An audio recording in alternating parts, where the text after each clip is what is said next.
So, I said I had a story on the Discord today, and boy, you ever lose your alternator and your battery going down a road 45 down a back road at 3 a.m.? No. Because So I what? have. You lose power steering, right? That would be the I worst part. no, okay. So what had happened is my alternator was going bad in my truck. I knew this yesterday. I had hoped that it had enough like chutzpah left in it to make it home that night, so I could, or make it out to like Preston County, so I could get it fixed, so I get the new alternator in and everything. No, I was driving a coworker home from work the other night, and I noticed that the voltage from my battery is already low. So I'm assuming either the alternator's finally dying or is putting in enough power just to keep everything running. No, I was running from battery power the entire way home. And so I'd go to turn on my high beams, and there'd be like a whole solid second where it was just pitch black because everything was lagging. And I get roughly about halfway home, going down a back road at like 45, 50 or whatever, and my main headlights kick off, the radio kicks off, so I'm running down this back road going 50 with my running lights only. So you didn't cross your mind to slow down, is what you're saying? I didn't care. I was laughing. It was funny. It's not. It's really not funny. Okay, objectively, about that point in my mind, it's like, oh, I have a problem. But no, I was like, okay, this is kind of terrifying. I was actively slowing down. My coworker's like, what's going on? What is happening? I'm like, okay, we're gonna pull up into this BFS here, and we're gonna sit here and hope the alternator will charge the battery. I go to back out of the BFS after sitting there for like a solid minute or two. Car just straight up dies. Battery's dead. Yeah, if it's not going to start anymore. Yeah, it wasn't going to start anymore. So I had to call my grandfather, who had the new alternator, have him come down at 5 in the morning. Yeah. So 5, 6 in the morning, we're replacing an alternator in a parking lot as a fog's rolling in. So that was a fun night. It's good now. Yeah. It runs. The alternator's perfectly fine. Just the joys of a nearly 30-year-old surgery truck. At 5 in the morning to get it fixed. And almost there was a bit where something ran out in front of my car, and I don't know what woodland creature it was, because it was just a dark shape. Yeah. I don't know what it was. I didn't hit it, but it certainly was there. Yeah. It was roughly that moment where I learned that I really don't fear death. So I should probably get that checked out at some point. It's not you I'm worried about. You drive around with no headlights, you're going to kill somebody else. Oh, no, it was a back road at 3 in the morning. There was no one there. Dude, I drive back roads at 3 in the morning. Yeah, there was no one. There was no one there. It was like the chances of me running into someone else on that road were so low that I'm glad I didn't choose the interstate, because I could have taken the interstate and probably have been home quicker. But the interstate takes me straight to the roads with other people on, and stalling out on a road with other people is a bad time. Yeah. But yeah, that was scary. Should have been scary. It wasn't really scary. Yeah. Yippee, my 30-year-old vehicle that still won't pass inspection because they failed me on some other stupid stuff. I fixed the problems previously, and now they're failing me on other stupid stuff. Now it's like, oh, your ABS light's on. You got to fix that. You do have to fix that. Well, it's a sensor. There's nothing. I just have to like replace the sensor, and finding that sensor is going to be a pain. Yeah, but you need that sensor. You need to know whether or not your ABS brakes work. No, the brakes work. They're brand new. Like, we just replaced the whole system. I know, but you need the sensor to be there telling you that they work. It's a wheel speed sensor that's broken. So like the light will turn off when I turn the car on, and then I start driving down the road, and the light will come on. So it's stupid and it's pointless. It's not. It's there to tell you whether or not your ABS brakes work. It's dumb. It's not pointless. No, if the brakes were the problem, there's a separate light for when the brakes are broken that says brake. So the ABS light is just there to tell me my system sensors are screwed up. I'll get more worried when I see the brake light on. I don't know enough to tell you you're wrong, but it doesn't sound right. I've done my research into the model, and usually it's just like a wheel speed sensor that's gone wrong somewhere. And it could have been a result of the alternator breaking or the inspection. They could have like touched a wire they shouldn't have, and now it's rubbing against the wheel. there's a lot that could go wrong, and we're just gonna have to look at it again. And apparently now there's a hole in the frame that wasn't there when I looked at it. So Yeah, I think they were rust. just lying. Oh, I really? looked underneath it where they said there was like a golf ball sized hole in the frame. There's no rusted holes in the frame. There They are have no holes. reason to lie to you, though. They don't Yeah, get anything out of failing your yeah, inspection. there's holes in the frame, but those holes are pre-drilled. They're like drill holes. They're circular. They are not rust holes. Could be someone who's never seen a 30-year-old truck before. Yeah, it Then. could have been. There was a hole that had like rust flakes in it, and it's like that's just from the inside of the frame and it getting all shaken out. Yeah. It's nothing, no big deal. I just You will pulled the fail for rust, out. though. Yeah, it's fine. I guarantee you it'll pass an inspection if I don't take it back to that place. Like Jesus Christ, all I had to do was like tighten a single bolt and grease up a pivot, and I take it back, and suddenly there's 3 other things that need to be fixed. It's like you just checked this. All I had to do was fix these 2 things. I'm not coming back, dog. I'm done. The joys of car ownership. It's a pain. I'd rather just buy a bus, Just get me a... That would cost you like 20... I don't care. I think the cheapest buses I've seen are like Ancient, and they're like 25 grand. Yeah, that's the price of an affordable I don't know that truck. they run. People live in them usually. I see them on Facebook Marketplace all the time. Yeah, though. I wouldn't have to pay rent either. I could just live in a bus. Yeah, record you just have from to the pay for bus. parking somewhere. I just park at a Walmart. Recording live from outside the nearest Walmart, Yeah, the Wi-Fi will be great. Yeah. That's horrific. I'll get Starlink. I'll put Starlink on my bus. Yeah. I'll pay Elon Musk every month. That way I could still keep on this show from the back of a 70-year-old school bus.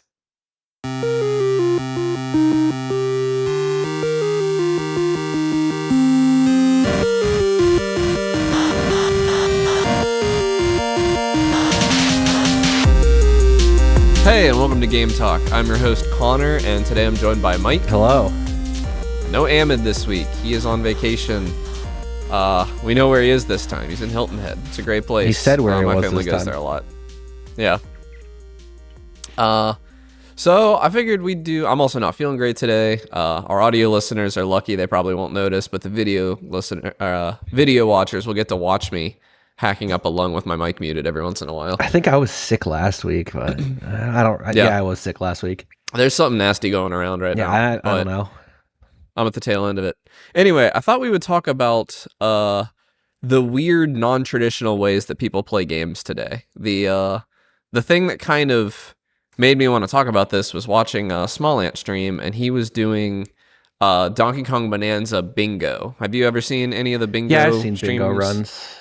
I like bingo runs. I like them because they kind of break you from the rote memorization level of a speed run and just test you on your mechanical ability and game knowledge. And I really like it. I think they're cool. I'd like to try it sometime. It's a way to touch parts of the games that aren't really touched in most popular speedrunning categories.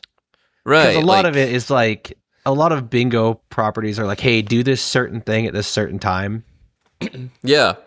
Yeah, I mean, like the Donkey Kong Bonanza any percent only gets 1 banana through the entire run. And so the bingo is just an excuse to revisit some of the challenge stages and stuff and speed run those. And I think it's really interesting. I think it's fascinating, especially that it's like a different skill set. Like Small Ant is not really in contention. He's top 10, but he's not even close to the world record right now.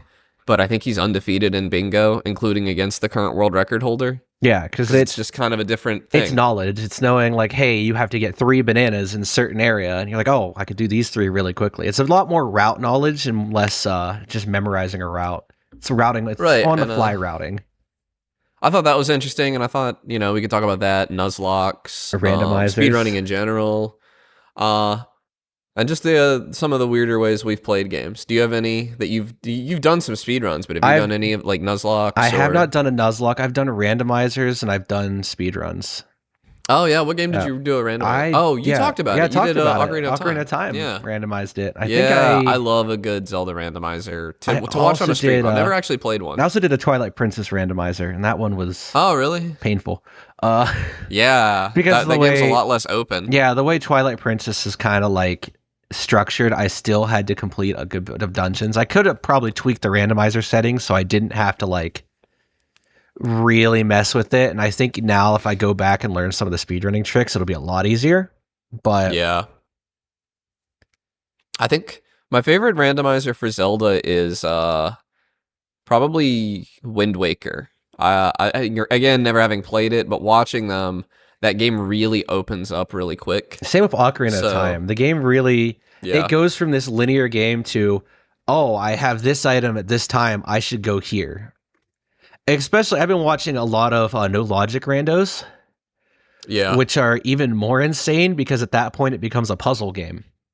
yeah, Because at least with logic, you can kind of predict where the rando wants you to go by what it's giving right, you and what route it has in mind. But with no logic, it very well could result in a soft lock. You could just soft lock yourself. There yeah. are a lot of occasions where unless you know like some super insane glitches and out of bounds, you could very much possibly soft lock yourself. One I used to love watching was the Pokemon randomizers. I don't think they randomized. No, I think they randomized everything, but I really liked. They randomized the loading zones, so you had to Ooh. like basically make a new mental map of how to get anywhere in the Pokemon games. Yeah, zone randomizers are crazy. Yeah, I think they're really cool. I know most I've randos seen have ones that that are now like too. what does? Most randomizers have that. Like Ocarina of Time has that. You can Yeah. even just randomize boss doors and keep dungeons the same. Yeah, I think Pokemon is the only one I would do that with, or top down games. I maybe even now wouldn't work with A Link to the Past because that game is so linear. Yeah, it worked really like Ocarina of Times actually works really well because there's only so many dungeon entrances that you can randomize, and you don't have to randomize like shops or anything. Usually people just randomize dungeon entrances with a Right. random boss at the end. And at that point it's keeping It's a mental fun. map. And then you can also link dungeons together, so you leave one dungeon and go to another dungeon. Yeah. But I've never done any randomizers. I have done a Nuzlocke. I failed it, but I did a Nuzlocke of Pokemon Emerald in college. And I got, I think I got to Flannery or something. yeah, Like, failing a I got like Nuzlocke. halfway through the game. Yeah. And I didn't quite fail it, but I got down to like 2 Pokemon where it was like I was gonna fail it. Yeah. And I just kind of lost steam. And the only other thing, and I think it's one that everybody's done, but like just following the rules, driving around in Grand Theft Auto, I think falls into this category. That's weird. I've never done that. You've never I've done never that. done a follow the rules in Grand Theft Auto. That's something I feel like 99% of Grand Theft Auto players have done at some point. Just driving around in traffic, following the traffic rules in Grand Theft Auto. No, I've never done that. Never in my life have I decided. That's actually crazy to me. I mean, it's how I drive in real life too. What are traffic rules? I'm kidding. Okay. I hate people that don't follow traffic rules. It makes me mad. Yeah. I have to drive in freaking Morgantown. Ugh. Yeah. It's Right. atrocious right now. The students are back. Yeah. Oh, the students aren't as bad as the parents, typically. The students are back, and my road is under construction permanently. So any way I go, it's just agony. I got stuck between 2 buses today. I mean, that's just driving. Yeah. That's how it's always going to be.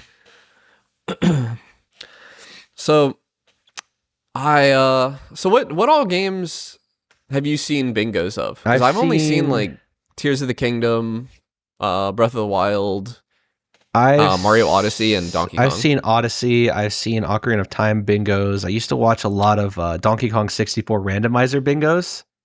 Oh, which are I bet that interesting. is good. Yeah, it's very interesting. These bigger, Minecraft. I've seen yeah. Minecraft. I don't think bingo. I've seen Minecraft bingo is really interesting. I've seen Mass Effect 2 bingo. We have that, Really? that in that speedrunning community. We did eventually come up with like a bingo rule set, a bingo generator for Mass Effect. That's cool. You were like in contention for world record, right? I was the world record holder for that's what I 3 thought. years for Mass Effect OG Mass Effect 3, not the newer Wow. one. But I think eventually, like a Russian and another Russian eventually beat me.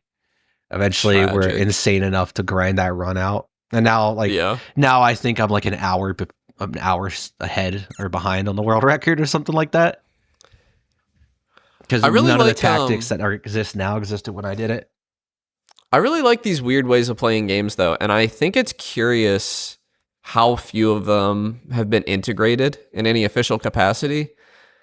Like, obviously, like, Nintendo's not going to do it. Yeah. Nintendo's never going to build Nuzlocke into their games. But I think it's curious, like, a lot of indie games have speedrun timers Yeah, built into them speedrun now. modes And are I always exciting. wonder, I wonder who the first person, the first developer to, like, include a bingo in their game as, like, a multiplayer mode, essentially. Because it doesn't seem like it'd be that difficult. And it would make it easier to track and everything for the players. Like, I could see indie Metroidvanias including a randomizer, including a bingo board that is randomized, stuff like that. I feel like I have seen games that are randomized that do have a randomizer Yeah. built in. I've definitely seen that. Yeah. Yeah, there's a couple. It's that like are. buried in the settings or something usually because it's not the intended way to play. But yeah, it's definitely been in there. I can't remember off the top of my head what Metroidvania it was. The one that comes to mind is oh my god, it's not abiotic factor is the word that's coming to mind, but that's not right. It's a something. Apex. Oh, I can't bring it up because I'm recording. But man, that's gonna bug me. But it was one that released on Switch. I don't know. Yeah, well, we'll move on. But I think it would be, as a developer myself, I think it is something I would do as an update if I ever had a dedicated group of people playing my game. Like, I'm trying to figure out what games I've played recently that have randomizers in it. Yeah, and I'm falling flat right now. I think yeah, challenge runs in general are just really cool. I've watched some really neat Factorio challenge runs. Yeah. I don't know if you've seen Doshington on YouTube. I watch every video of his. It's awful. I really like. I mean, I like his Factorio videos. I like his non-Factorio videos more because he covers like weird indie developer stuff. Yeah, it's really like, there's really weird introspective, but the Factorio ones are always fun because it's often the all burner Factorio run, the all sushi belt Factorio run. Like sometimes it's just him putting himself through the greatest pains imaginable. Yeah. Oh my god! Just because getting the one about getting to the edge of Factorio because the world is not infinite in Factorio. That's like an all timer. I feel like Factorio runs where you're like on an insane death world with all the mods that make it even harder are some of the most interesting to watch.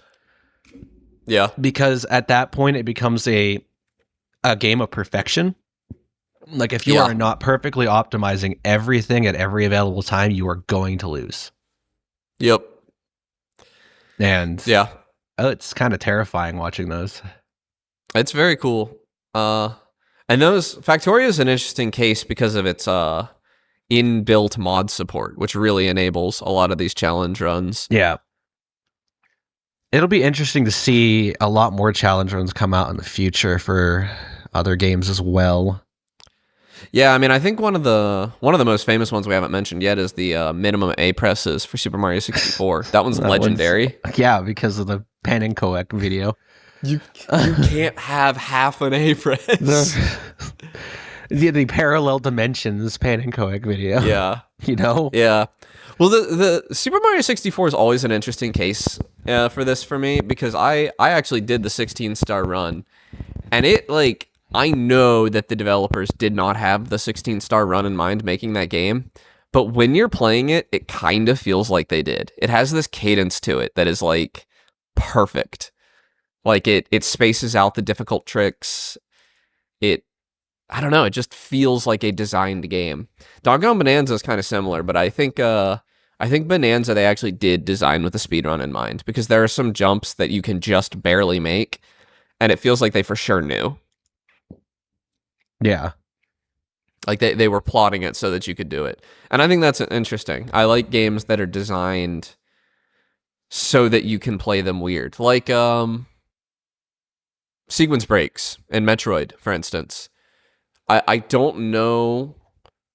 I want to say that they designed with them in mind in Metroid, in Super Metroid, but I know for a fact they had them in mind in Metroid Dread. Yeah. It felt like playing a totally different game when I did the sequence break in that. And a harder, more interesting game even. It was a really fun second playthrough. Yeah. And I think that's cool. I also there's some games that I don't know. I feel like one play like single party or JRPG playthroughs are also very interesting. If Oh yeah, if they're possible, like can I beat yeah, they're often fun. just like Final Fantasy with just one character? Which most of the times they don't Yeah, even give you the ability to do that unless you intentionally like kill off your party. it And can be even a lot of then, grinding yeah. though. Or like single party playthroughs of like Pokemon games where can I beat it with just this level one, this starter, not Yeah. unevolved? Can I beat Pokemon Emerald with just a Mudkip? You know? Have you seen the runs that are just like every opponent has Wonder Guard, so you can only Oh my damage them with super god, effective moves? that Yeah, sounds awful because you get a Spirit those are Tomb and cool. it's over. Yeah, yeah, they're tough. I like watching those. I don't know that like a lot of these are far more interesting to me as something to watch someone else do than to actually do myself. But I think that's fine because it essentially gives like these content creators and streamers access to a game that like in a literal sense I could play, but I'm not going to, and Yeah, so it is novel. I like there's a lot of like can you beat Sonic the Hedgehog without pressing right on the D-pad? yeah, Like they usually do knuckles and glide and stuff. But they're always interesting. Can you do no coin runs of Mario? It's just an interesting yeah. genre of Seeing like video can and you beat like Fallout with just your fists or something crazy like that? yeah. Yeah. And some of them actually are interesting Yeah. enough that you would want to try them, like the randomizers and stuff. Yeah, I think there's even like multi-game randomizers as well that I've seen. Like Yes, I think those are really Archipelago. cool. Isn't it Archipelago, right?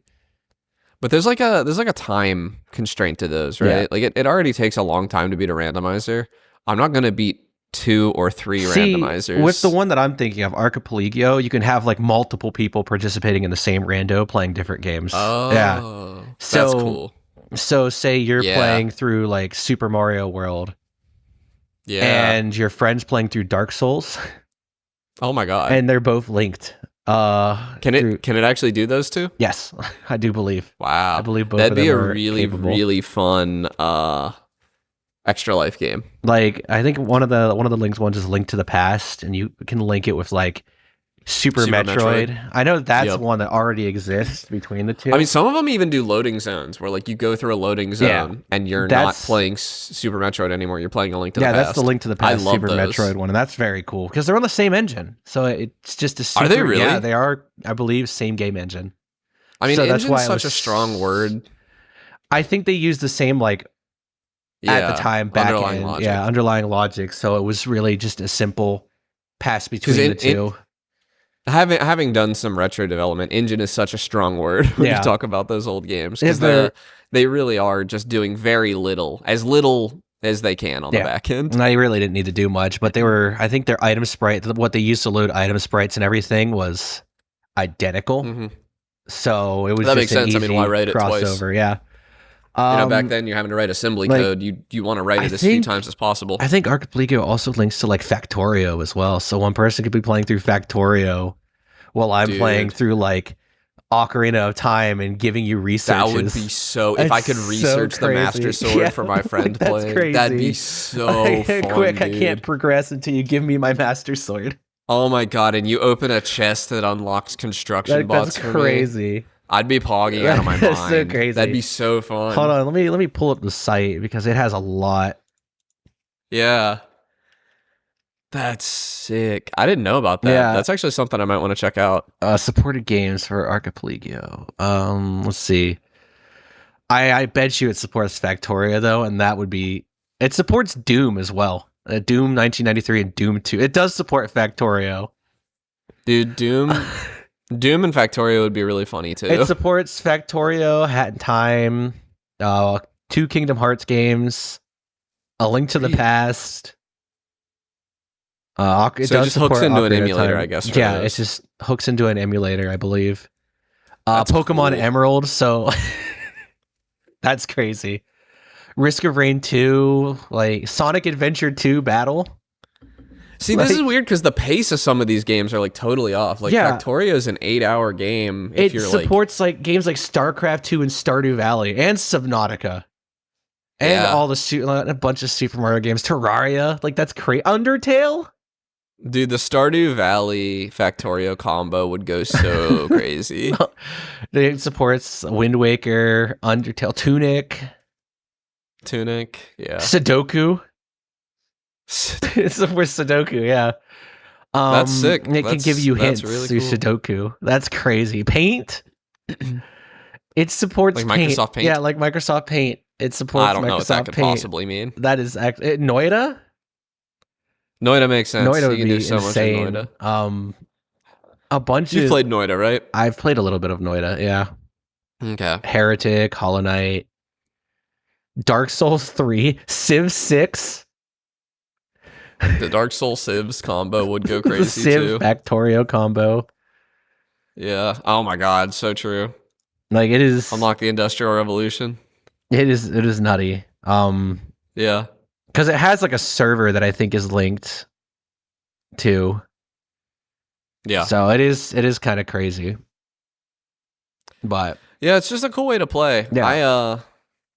This is not something that's new to me. Like I used to, you're a kid and you don't get games very often. I think that's where this whole idea kind of came from. yeah, When you're little and you're only get, but I used to like play Mario 64 as if I was like setting up for someone else to get all the stars. I would try to get every star in a stage that was possible to have on the stage at one time available. It was just a goofy little thing as a kid. I think I might have done it on the DS version because there were more stars. I think are there more stars in the DS version? Yeah, there's 150 versus 120. But I think there's one extra star per stage, and a bunch around the castle.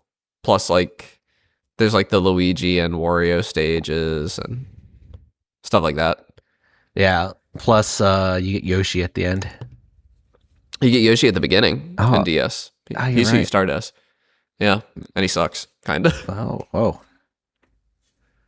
But crazy. This doesn't even get into ROM hacks much. I love ROM hacks. Are even I was crazier. just I just saw this guy on YouTube. This is a total aside. And I think you've probably seen this one, the people who remake Mario games from memory.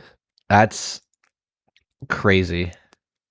The famous one is Super Mario World, and it's like actually pretty comprehensive. They've done a lot of the game, if not all of it.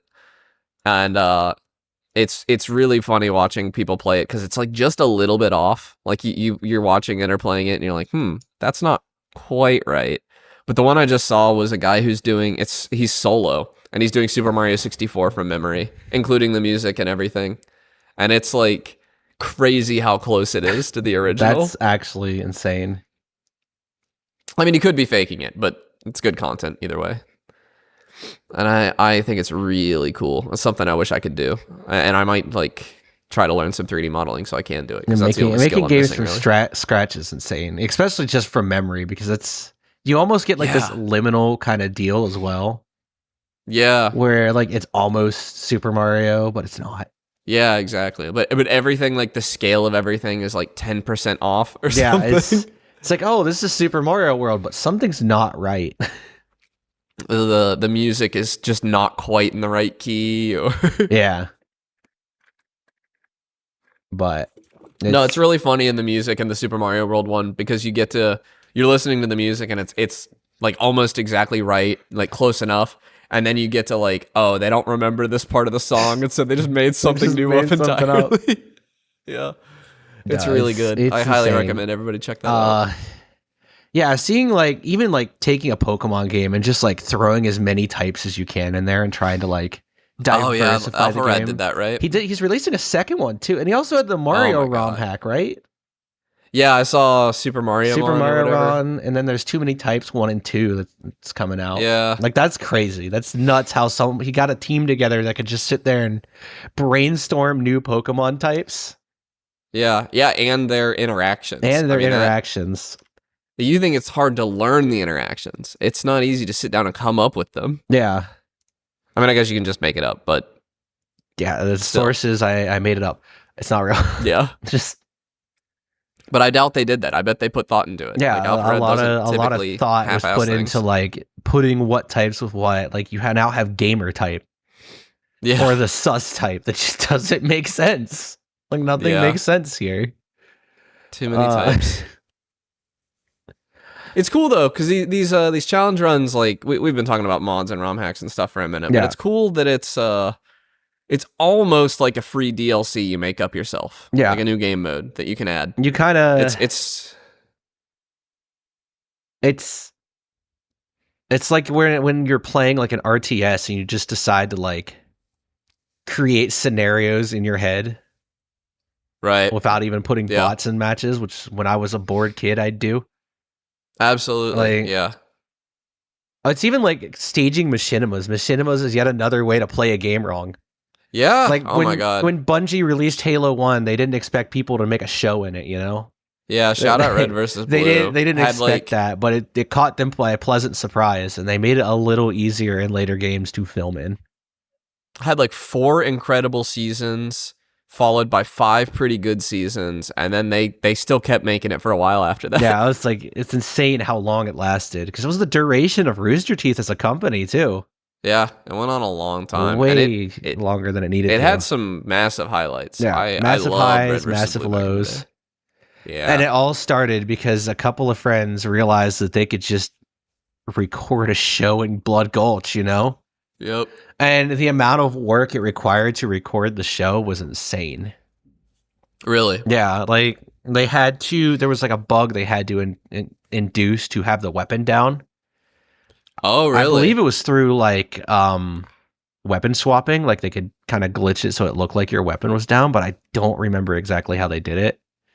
And I didn't know that. It was a complex series of bugs and glitches that they had to use to get the characters to look like they were talking.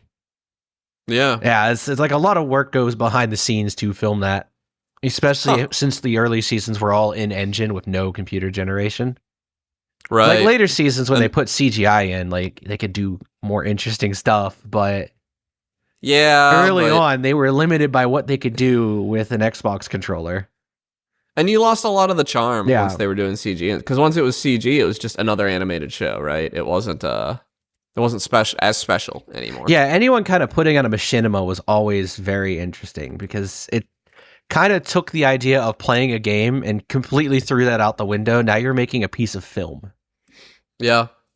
I always thought it was curious that nothing else ever blew up quite like Red versus... I mean, I guess you could argue that some of these Minecraft SMPs that are scripted now... Yeah, they blew up. Yeah, those are huge. Yeah, and Let's Play content kind of exploding too. And even then, most Let's Play content was people playing games wrong because it got engagement. People would just... People would love to see someone play a game the complete wrong way. No, I mean, Small Ant, I watched his first playthrough of Bonanza, and he skipped all 3 of the Bonanzas. He never got them. Yeah. He never got the elephant, the snake, or the ostrich.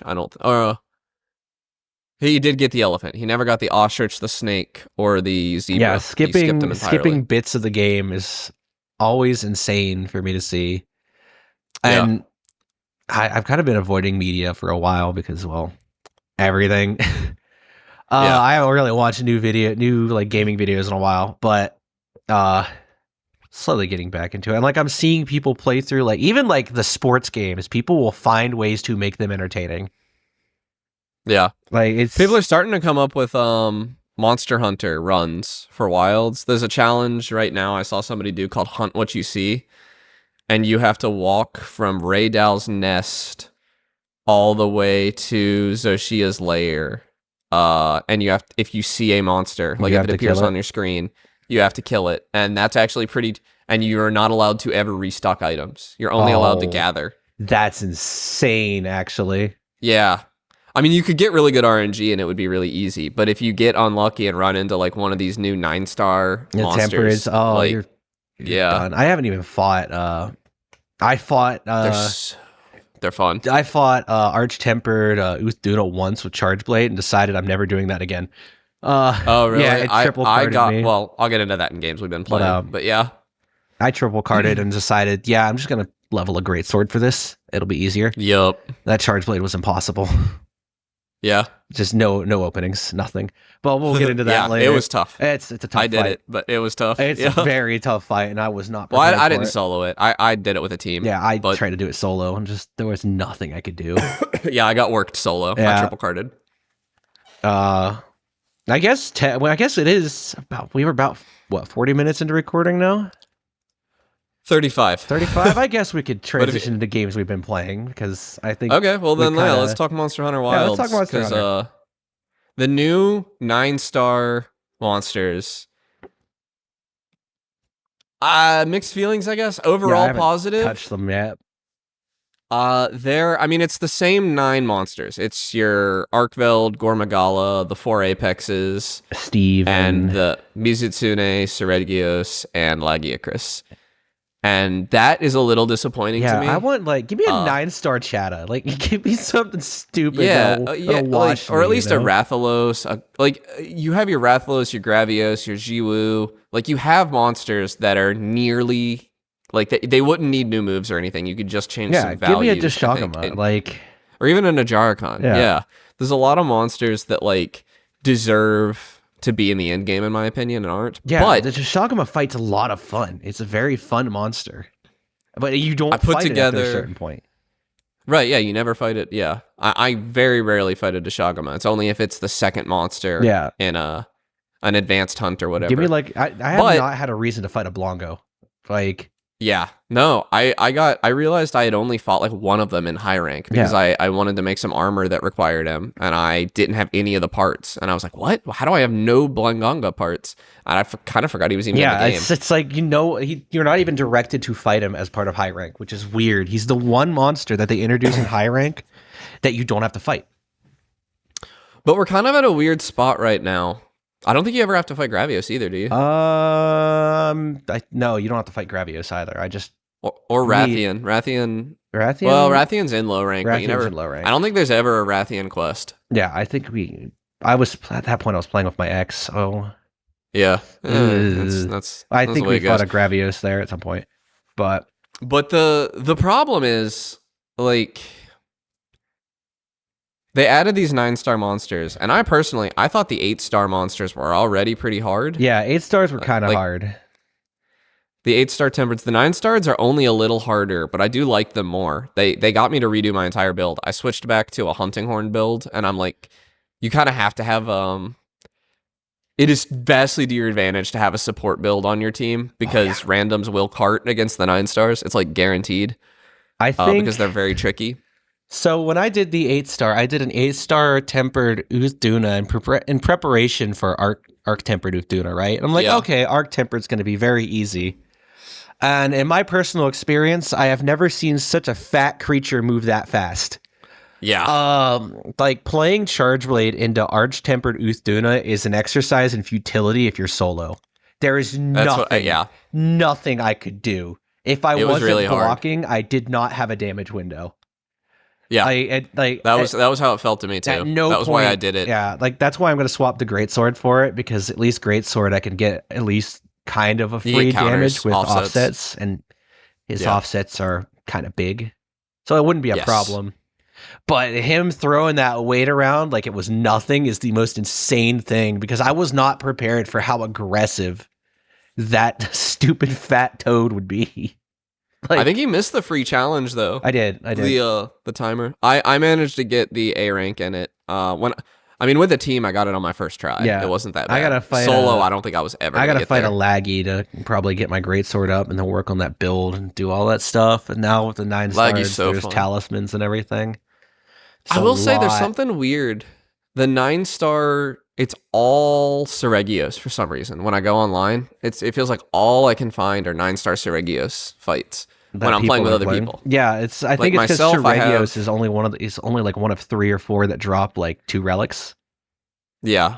So I think it's it's not relics anymore. It's 2 talismans. Talismans. Yeah. Not all of them can. They're all the same. Yeah. I've heard mixed things about it. I've heard mixed things about the end game, and I'm kind of just waiting now until the performance updates come through at this point. That's in December, I think. Yeah, I'm like, I'll wait. I've waited this long. The power scaling is a little weird in Wilds right now. I'll probably talk about this again later in the year, but start like towards our game of the year discussion, but starting wilds right now would be very confusing because you have so many things that feel kind of added on. Like the 8-star monsters were not originally planned, I don't think. They were added as a band-aid to the difficulty problem. And then the 9 stars also kind of feel like, and the talisman system with it, kind of feels like it feels like they're just adding stuff. It feels like the game wasn't done, honestly. Yeah, but I don't feel like these were part of a complete game. They were like, they needed, like, they came up with it because people wanted more difficulty. Yeah. And if you're going to add more difficulty, you also have to add a reason to play it. So the talismans had to be there. But like, if you're like somebody like Ahmed who played up to like hunter rank 14 or something, but my God, didn't really get that far into high rank, he, you have so much, it's just going to be confusing. Yeah. Like, why is there a 6-star, a 7-star, an 8-star, and a 9-star new Udra? And like, which one you can't? And the 9-star doesn't even start spawning until your hunter rank 100. Which, I'm not even there yet. Not a short amount of play that's time. a lot of. I'm not even at hunter rank 100. Yeah, so you can't fight the 9 stars. Yeah, so you have to be hunter rank 100 before they spawn. Grind up some 8 stars then. But like I'm like 240 or something at right this now. point. Like I'm looking at the grind of wilds and I'm thinking, why would I even participate? Because none of the monsters I really enjoy fighting are in the end game. There's no reason, in my opinion. Like if you don't just want to fight the monsters more, the rewards are not. Yeah, the rewards good. aren't there. Like there's nothing I'm really grinding towards, and I know eventually we're gonna get master rank. And at that point, the grind is just going to all irrelevant. Start over again. It's like, I don't know whether I want to sit here and grind the end game. I don't really like. All you're going to get from grinding the end game is the first couple of hunts of master rank might be a little easier because you have such a good build. I really think like Arkveld's fight's kind of weak. Like as in the more I play it, the more I'm like, wow, this is kind of simple. I like the 9-star Arkveld a lot. He hits a little harder. Yeah. I don't know. The little number changes made a big difference for me. Like, in my opinion, I think Arkveld's one of the easiest out of the Apexes just because of how telegraphed his attacks are. I definitely, when he was the only 8-star hunt in the game, I thought it was really boring. Yeah. I didn't like that at all. I didn't like hunting him. Like, 9-star Gore Magala is... That's Gore Magala. Like, he's... If you want a hunt that puts some hair on your chest, I have a 9-star Gore Magala and Arkveld hunt. I don't think that's possible. I don't think that's possible. So I know they're both 5 difficulty. I know there are some almost fights beat it. That are physically impossible because of the amount of health you're going to have to do. I got this close to beating it, but I was playing online with a couple people, and my internet disconnected, so I was playing Hunting Horn. I was doing a support build, so I didn't really want to be alone, and I ended up alone against Gore Magala. And he probably had half his health left, which was like another probably 10 or 15 minutes of fight. Yeah, and I know I think they just did a balance pass on a lot of the weapons that they just nerfed, so Charge Blade might be better now again. So who knows? Yeah, they did make Charge Blade stronger. Yeah, they nerfed it and now they made it stronger again because they made the pizza cutter stronger again. Yeah. And it wasn't really and they like super buffed Lance. Lance got a huge buff. I think they buffed Greatsword too. Or I think they're like changing Greatsword's numbers a little bit around. Which, and we just found out Title Update 3 is right around the corner. It's coming late September, I think, and it's going to add a boss from Final Fantasy 14. Omega it's like weapon. This big robot spider. Yeah, Omega weapon, and then Arkveld's coming to Final Fantasy 14. And I don't think they're adding anything else, are they? We don't know. There's no way the crossover is going to be the only monster. Yeah. I think especially since they gave us the 9-star monsters, which were originally going to be in Title Update 3. They gave that to us early. There has to be another I feel like they've got something else. Something up their sleeve. Maybe like an Azure Rathalos or something simple. Yeah, to put like recolored Azurloses. We're getting more 9-stars as well as event quests, and that's going to be not the 9. It's going to be different monsters as event quests. I would love to fight like some of the mid game monsters that are a lot of fun to fight, like the Adrakon is like Doshigama. Yeah. I guess not the Chato. Any of the Guardians. It's crazy that there's no... Yeah, give me like a Fulgor Anjanath. There's no in-game Guardians. Yeah. Or Zuwu. And the lack of in-game Guardians is really annoying because you need Nourishing Extract. I'm going to get into the weeds here. But if you want Mega Demon Drug and Mega Armor Skin, you have to have Nourishing Extract. And the only monsters that drop those are Guardian Doshigama and Guardian Ebony Odogaron, I think. Guardian Rathalos might, but I don't think he does. Like, give me an Odogaron as well. Give me like... Yeah. Give me these monsters that you fight in the end game of low rank and to an extent high rank as well, and just put them there. Give me them as like challenging options. I mean, why is fighting... Frenzy even in this game? That's my question. Where's the more Frenzy? Do you even remember that Frenzy's in this game? I haven't seen a frenzied monster in months. They did change how the monster spawning works. The first page only shows monsters that the game thinks are relevant to you. You have to go to the next page to see the weaker ones. Yeah, it's crazy. That's absolutely the frenzy ones will never be relevant to you. You would always have to go to that next page. The frenzies but are in Monster only Hunter 4, Frenzy made monsters stronger, not weaker. Yeah. So then frenzy is only really a problem for like mid-high rank before you fight Gore Magala, and after you fight Gore Magala, high rank's pretty much over. You are pretty much entering post game.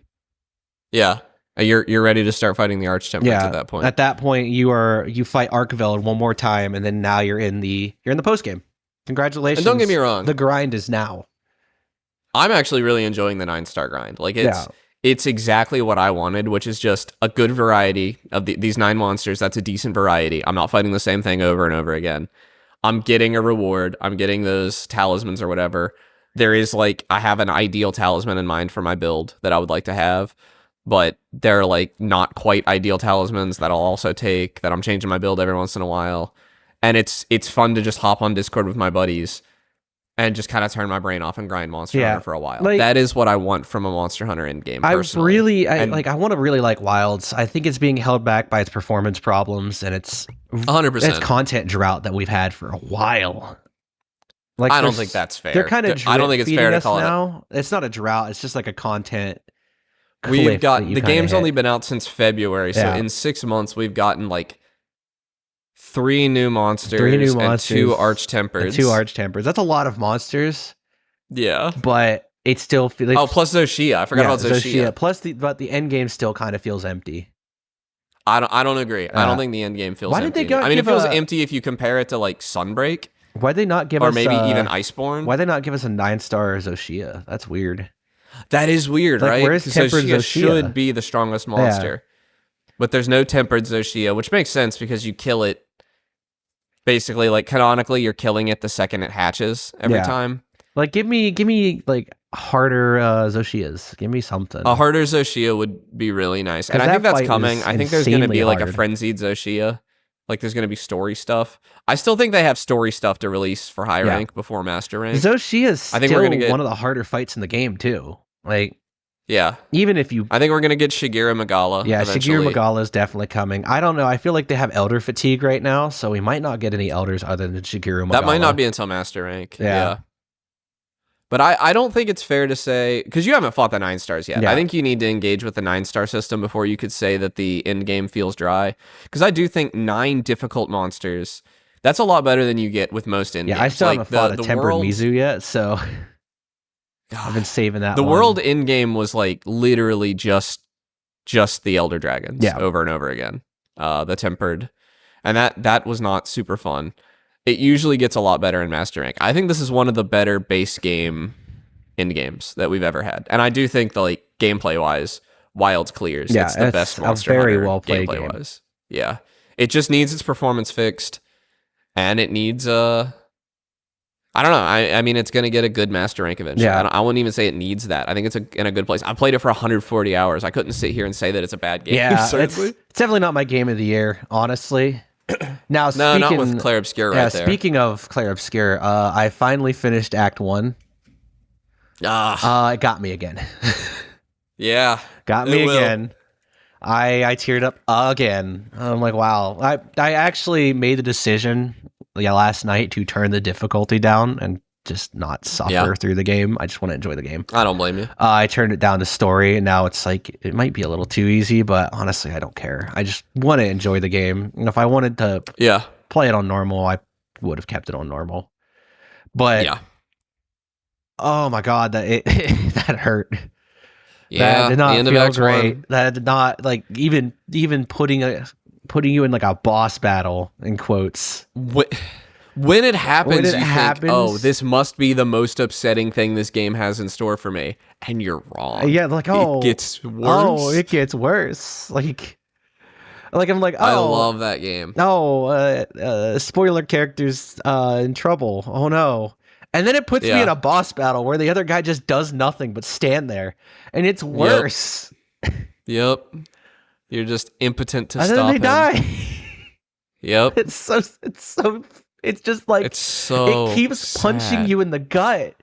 And then Clair Obscur is like, it's so good. I want to talk to Amit about this, but Clair Obscur is so good. I don't know if I want to bother putting it on the Game of the Year bracket. Yeah, I think I might just it give just it a buy clears- until the finals. Just put it on the Yeah. put it in the end. It's not. It doesn't deserve. It's just not interesting to compare it to any it's other just games gonna this year. win. Like who's gonna face Clair Yeah. Obscur in the grand finals? Honestly, Like, let's give Donkey Kong Bonanza a chance to get out of the first Bracket round. one, you know, like put that thing in the grand finals, seat it up there. There's nothing that compares to it right now. It is such an That's what I have in engaging mind. game. Yeah. And like now that I'm in Act 2, I've unlocked like a relationship system that wasn't there before. Like, whoa, they're introducing new mechanics to me 10 hours into this game, you know? Yep. And you get a lot out of it too. Yeah, it's kind of neat. I didn't expect them to add like new stuff this late. Now that I have the new characters, I'm excited to see where this game goes because the plot is kind of slowly folding in on itself. Yeah.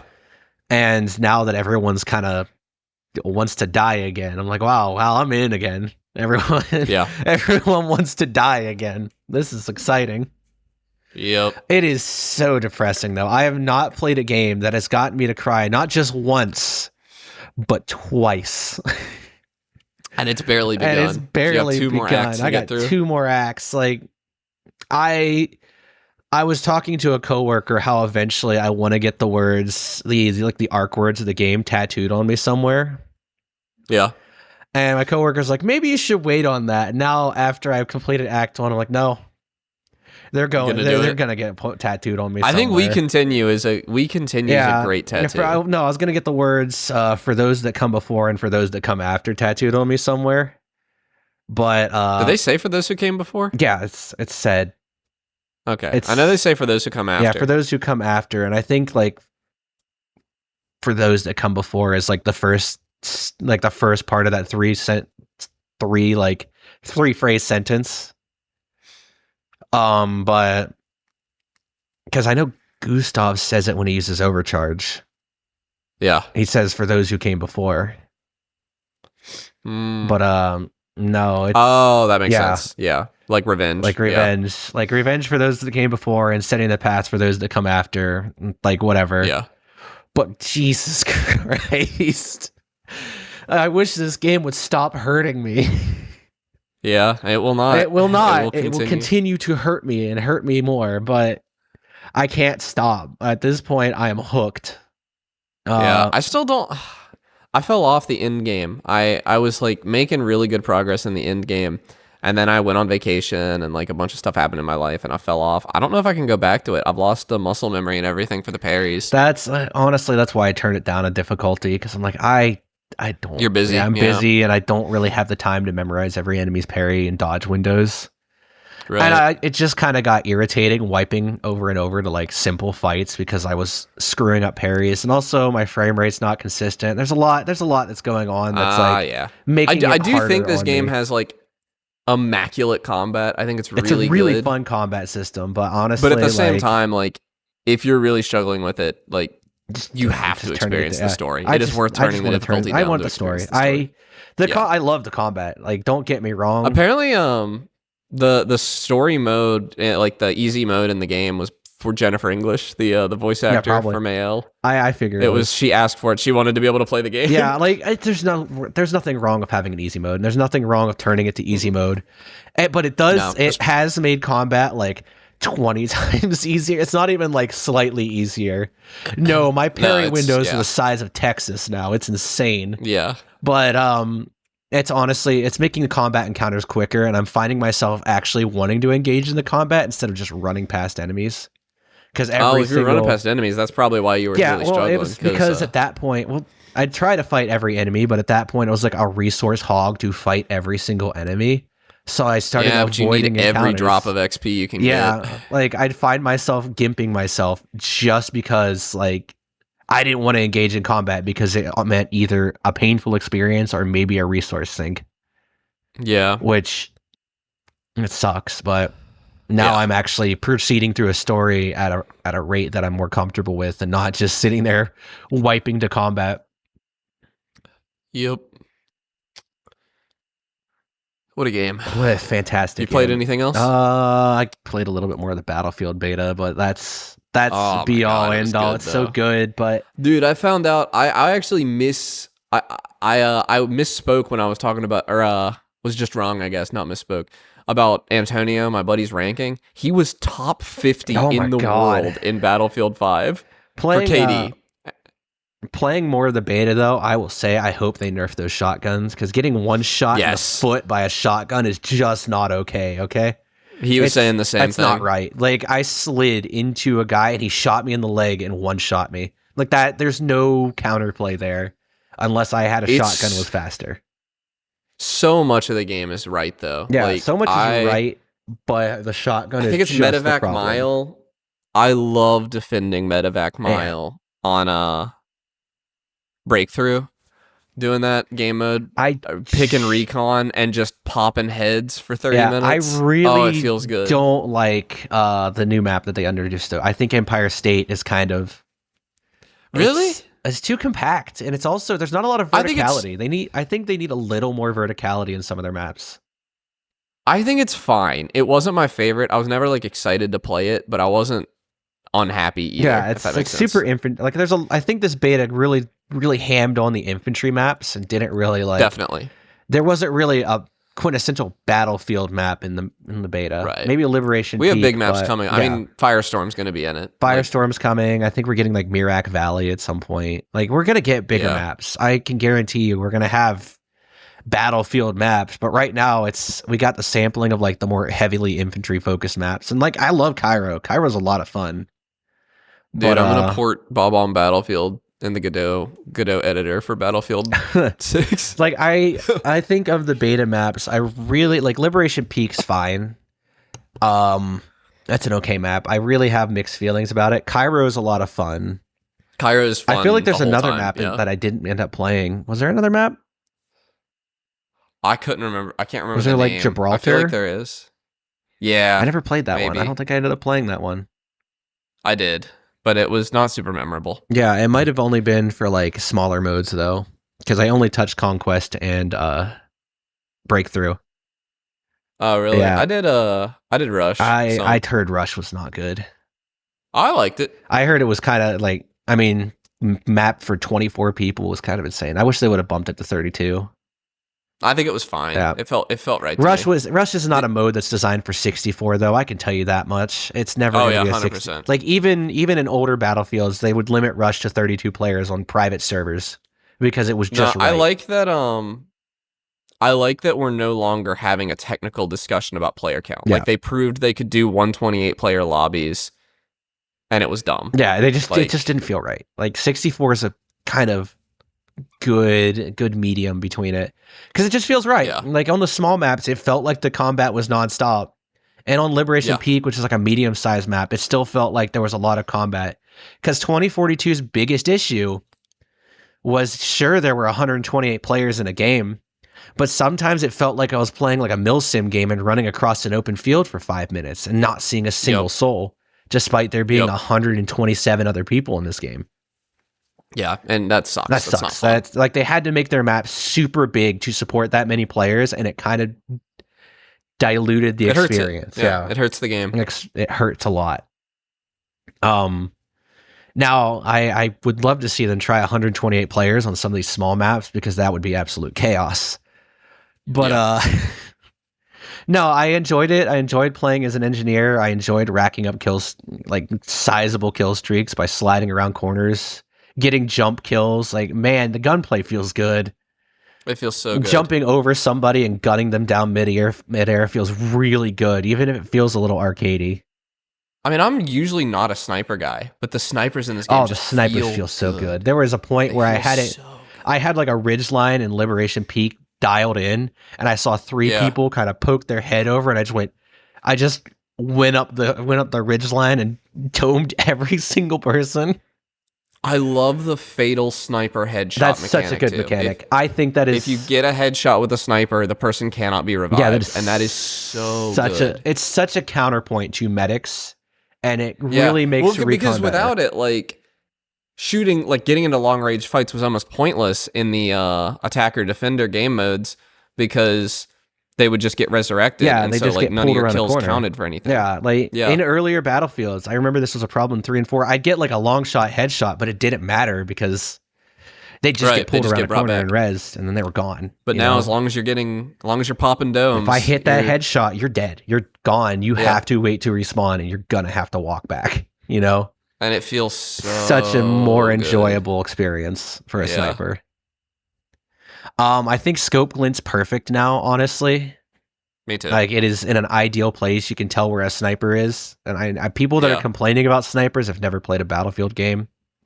Yeah. On the open maps, you're gonna have a hillside full of snipers. It's just a matter of hoping. No, it feels balanced. Yeah. Like the second I scope down, I'm getting shot at. Yeah. Like because they see me. Yeah. Yeah. It feels fair. Like you're gonna have a hillside full of snipers. That's just the way these games kind of turn out with big open maps like that.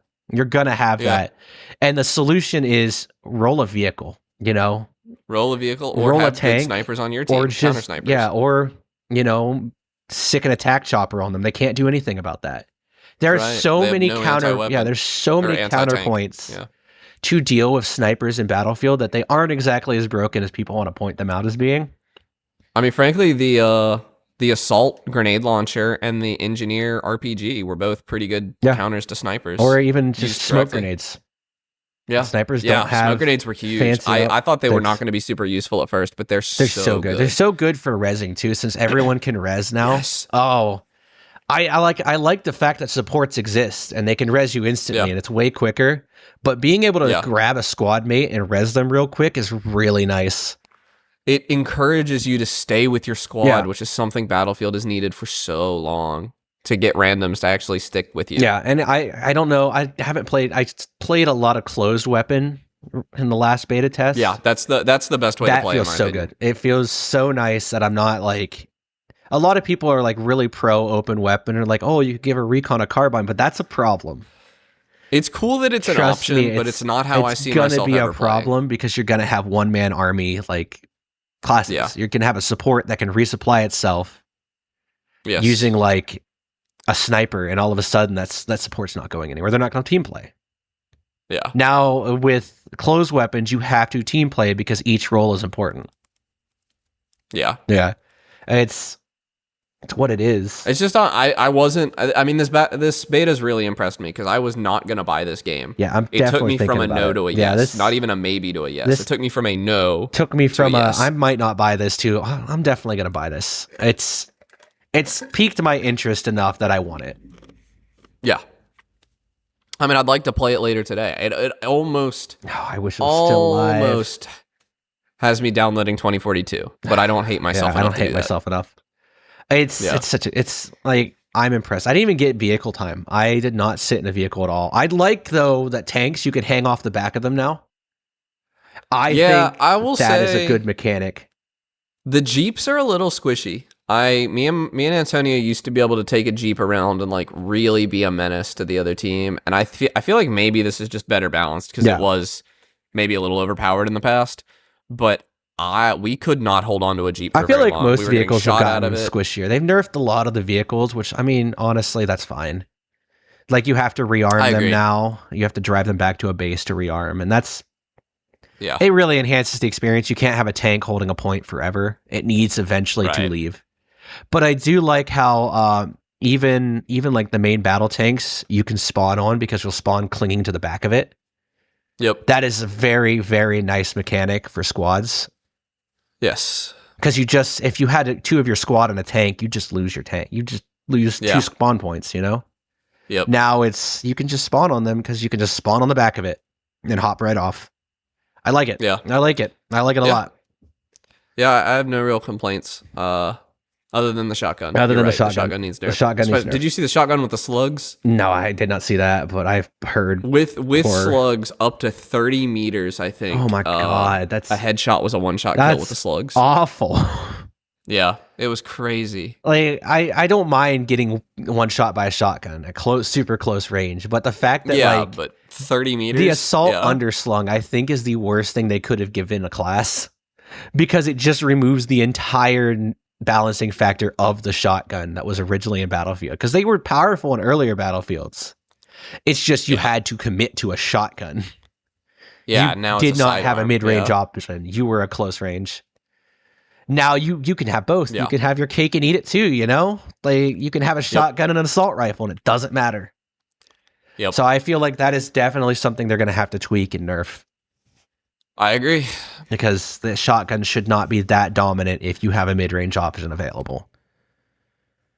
Because there's no weakness there. There's no counterpoint to running a shotgun. It's just a one hit. It's an I win button at close range that you don't have to worry about not having an I win button at 50 meters, because you have an I win button. I will say though, other than the shotgun, assault is the worst class. Other than the shotgun, I think there's not a lot going for it that puts it over. Like I don't think anybody will play assault in open class, but in closed class, assault definitely has the sauce. Yeah.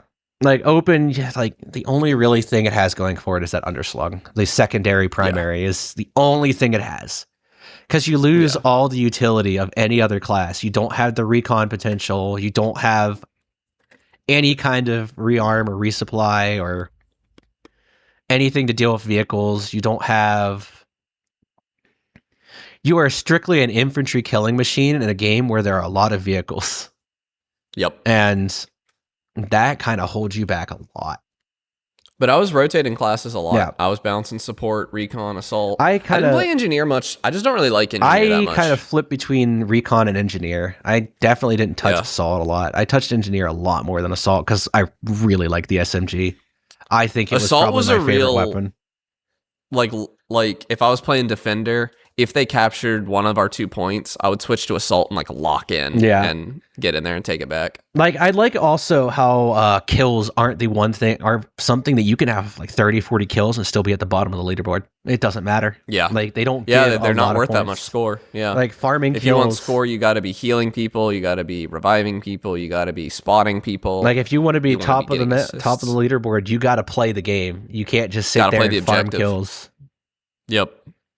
Like I like how that's well balanced, because even the top of the scoreboard is somebody that's been doing a lot, like reviving, 100%. Playing the game, resupplying, repairing vehicles, destroying vehicles.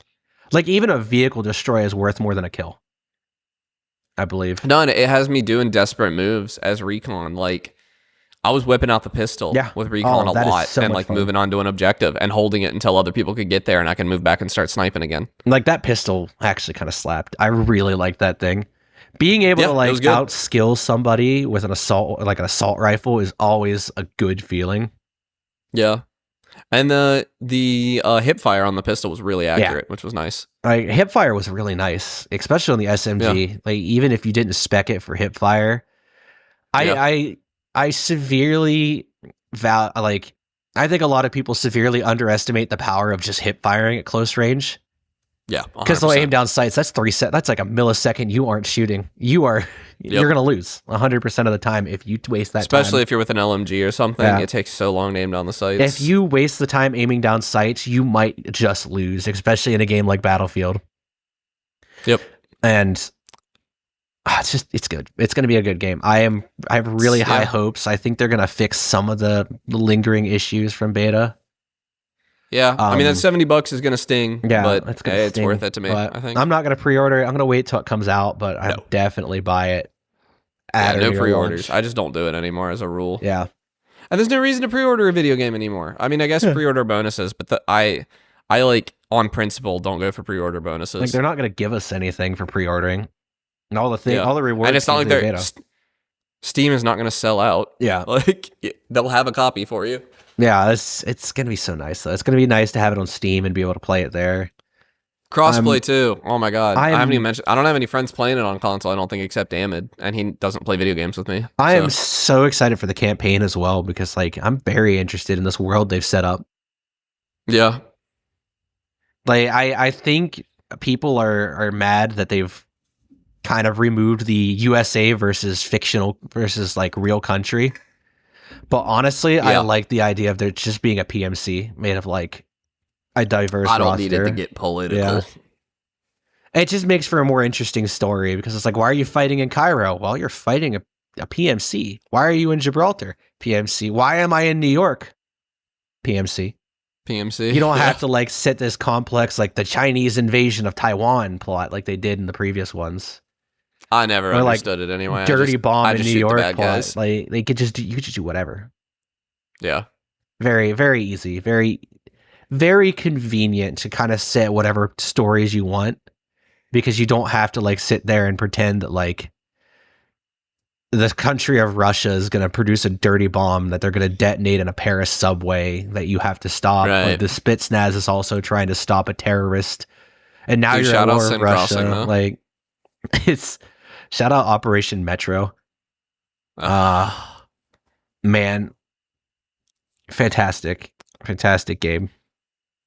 Good game. I'm excited for Battlefield 6, but I think that's probably that's enough. all I got. I don't have any other games, so I think we can wrap it up. Thanks for listening. Like, rate, and review on Apple Podcasts, Spotify, wherever you get your podcasts.